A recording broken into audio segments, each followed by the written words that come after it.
What's going on, YouTube? Welcome back to Cameron Creamer's Outdoors. Today we've got another fishing bait review with a little bit of a Texas rig. We're going to be covering this. You guys, I'm really hoping you guys know what this is. This is a Senko, 5-inch weightless Senko. These things catch some big bass, and you just really got to know how to fish them. Basically, this is what a Texas rig looks like. This is a 5-inch. This is a 4-inch right next to it. This is black with blue flake with a blue tail, a little bit more action on the end. This is watermelon with red flake, and this one's probably my favorite. It's watermelon with purple flake. Now, I'm in Maine, as I'm sure you guys know because you read the description. Basically, all the lakes that I fish on, you have to use black and blue or some sort of purple to catch a fish. Red works on hot, kind of clear water days, sunny days, not real bright. Red works great. Or this watermelon with red flake. This works great on bright sunny days. But other than that, if you're fishing in Maine, you better either have blue in it. It can be watermelon with blue flake, green pumpkin with blue flake. It can be anything like that. It could be one of these with the blue in it. But you better have blue or purple in your lure somewhere. Otherwise, you might get skunked. But anyhow, moving on to the video. This is a Senko. We're going to show you how to Texas rig it with my same hooks that I use in my lizard video. 3/0 extra wide gap offset. I use this for all my soft baits except for my toads.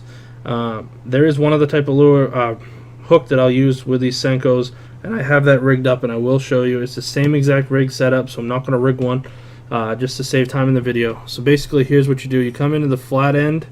See how that's flat? You come in, boom, and you just curl out. You want maybe 1/4 to 1/2 inch before you come out, and then you come into the top there, and then this is, you see this egg sac that's nice and smooth? You want your hook to be right around that area. In reality, you probably could use a 5/0 hook, or maybe even you should use a 5/0 hook, but today we're going to use the 3/0. This is what I use when I fish. I'm going to come in right by that egg sac, that smooth area, and I'm just going to set this in here like this, and you see that was fairly straight. That's fairly straight right there. You're just going to pull up, set that hook in the back. Alright, so now you're going to cast this out. This is all fishing off of a slack line. I really recommend a bait caster for this. I've tried doing it with a spinning rod, and it's not my thing, and I haven't used a bait caster that much, but I could get it to happen, and I've caught a 5-6 pounder off of this. So you throw it out, and as you see, all your play is in this bottom half, so they're going to want to come up and they're going to want to grab it, and you're basically going to toss it out. You're going to let it sink to the bottom. You're going to jerk it up, let it sink back down, reel in your slack, and you're basically watching your line.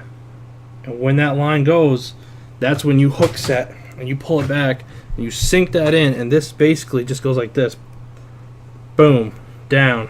Your hook set should be right in that upper lip, and that's a good clean catch. So basically that's one way to rig it. The other way to rig it is Wacky. Now I don't have any O-rings with me, so I'm just going to give you an example of it. You're going to find the center of your Senko, which I just fold in half, which it should be just behind the egg sac. So you're going to find the center, you're going to stick your hook in, and you're going to pull it through. See that? That's Wacky. See how much play that has? That is going to attract some fish. This is not weedless. So this is for the edge of the lily pads, pulling back out, and you're just going to see the O-ring keeps it in place, so you can't sit there and spin it like this. You actually put your hook between the O-ring and the Senko, and I'll put another video out on that once I grab my Wacky rig tool. So basically you're going to bop, bop, bop, and let it sink. And bop, bop, bop, and let it sink. And that's how you're going to catch fish with a Senko. Now, I was telling you guys that I have another hook that I use when I fish Senkos. And that is if I can't get the boat in far enough to where I want to cast. I get a little, it's called a weighted swim bait hook, and same thing, extra wide gap, 3/0, but it has this 1/8 ounce weight on it, which when you do this, if you rig it this way, take your hook, do your slot up here, like you're going to pull your hook through and do your Texas rig, pull it back out, and then, see how I'm taking it apart now? You just take the eyelet and you shove it through. It's that easy. Otherwise, I've seen, you know, you're trying to put this weight all the way through there, and you're going to tear it, and it's going to be essentially junk. So you don't want to do that. So that's been it. Texas rig. Let me know what you guys think. Leave it down below if you catch a fish on this. Please put it in the comments. Like this video. Subscribe if you're new to the channel. Catch you guys on the next video.